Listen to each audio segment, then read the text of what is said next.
Down. The MLAs have right because they are part of the system, they are part of the government, and we have to earlier also some respect has been given to all of them. But now with lot of difficulty, with all the pressures only, we are permitted. Though I may be a member, it is different pressure as but now I speak to the chairman, the president and those people. I want to see that our MLAs will be appreciated. I think today I am on the job. But Mr. Tejasvi Surya and others are saying, sir, this is only on the... I don't let Mr. Tejasvi Surya give their opinion to their party members. Sir Bharat ಸರ್ಕಾರ ತೈಲ ಬೆಲೆನ 10 ಪ್ರತಿ ಲೀಟರ್ಗೆ 10 ರೂಪಾಯಿ ಇಳಿಸಿದೆ. ಕರ್ನಾಟಕ ಸರ್ಕಾರ ಏನಾದರೂ ಇಳಿಸುತ್ತಾ? ಭಾರತ ಸರ್ಕಾರ ನಮ್ಮನ್ನ ಕೊಲೆ ಮಾಡ್ತಾ ಇದೆ. ತೈಲ ಬೆಲೆಯನ್ನು ಜಾಸ್ತಿ ಮಾಡಿಬಿಟ್ಟು ಇವರು ಮಾಡ್ಕೋಬೇಕು. ಎಲೆಕ್ಷನ್ಗೋಸ್ಕರ ಮಾಡಿದ್ದಾರೆ. ಆದರೆ ನೈರಾ ಕಂಪ್ನಿಯವರು ಜಾಸ್ತಿ ಮಾಡಿದ್ದಾರೆ. ಇವತ್ತು 3:30 ಗಂಟೆಗೆ ಸುರ್ಜಿವಾಲಾ ಸಾಹೇಬರು ಬರ್ತಾ ಇದ್ದಾರೆ.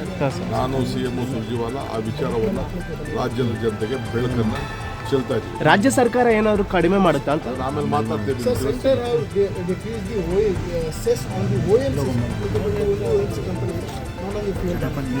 What I am telling you, evening we will come and discuss with you. Sir by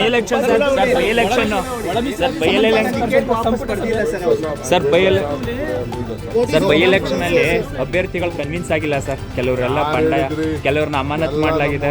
ಯಾರು ಅಮಾನತಿನ ಆಸೆ ಏನಾಗ್ತಿಲ್ಲ. ಲೋಕಲ್ ಯಾರು ಅರ್ಜಿ ಹಾಕಿರ್ತಾರೆ ಅದು ಆಟೋಮೆಟಿಕ್ ಆಗಿರ್ತಾರೆ. ಬಟ್ ನಿನ್ನೆ ನಾನು ಚೀಫ್ ಮಿನಿಸ್ಟರ್ ಎಲ್ಲ ಮಾತಾಡಿದ್ದೀವಿ. ನಾನು ನಮ್ಮನ್ನು ಡಿಸ್ಕ್ಲೋಸ್ ಮಾಡೋದು ಬೇಡ.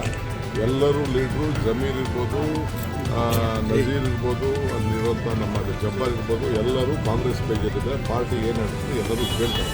ಅದರ ಯಾವ ಥರ ಅನುಮಾನ ಇಲ್ಲ. ಇನ್ಕ್ಲೂಡಿಂಗ್ ಪೈಲ್ವಾನ್ ಇರ್ಬೋದು, ಉಸ್ತಾದ್ ಇರ್ಬೋದು, ಎಲ್ಲರೂ ಕೂಡ ಕೇಳ್ತಾರೆ. ಎಲ್ಲರೂ ನಮ್ಮವರೇ. ಎಲೆಕ್ಷನ್ ಟೈಮಲ್ಲಿ ಸ್ವಲ್ಪ ಡಿಫ್ರೆನ್ಸ್ ಬರ್ತಿದೆ. ಅವೆಲ್ಲ ನಾವು ಸೆಪ್ರೇಟ್ ಮಾಡಿ. ಅಲ್ಪಸಂಖ್ಯಾತ ಮತಗಳು ವಿಭಜನೆ ಆಗ್ತವೆ. ಯಾವ ಕಾರಣಕ್ಕೂ ವಿಭಜನೆ ಆಗಲ್ಲ. ಅಲ್ಪಸಂಖ್ಯಾತರು ಆಗೋದಿಲ್ಲ, ಬೇರೆ ಜನಾಂಗವನ್ನು ಹಾಕೋದಿಲ್ಲ. ಶಿವಶಂಕರಪ್ಪನವ್ರಿಗಿಂತ ಅತಿ ಹೆಚ್ಚು ಲೀಡ್ನಲ್ಲಿ ನಮ್ಮ ಸಮರ್ಥ ಗೆಲ್ತಾರೆ. ವಿಶ್ವಾಸ ಇದೆ. ಒಳ್ಳೆ ಹುಡುಗ ಇದ್ದಾನೆ. ಅವ್ರು ಸಾಕಿದಂಥ ಮಗ ಬಳಗ ದಾವಣಗೆರೆಯವ್ರಿಗೆ ಅಪಾರವಾದಂಥ ಕೊಡುಗೆಯನ್ನು ಇಡೀ ರಾಜ್ಯ ನೋಡೋ ರೀತಿಯಲ್ಲಿ ಆ ಕುಟುಂಬ ಕೊಟ್ಟಿದೆ.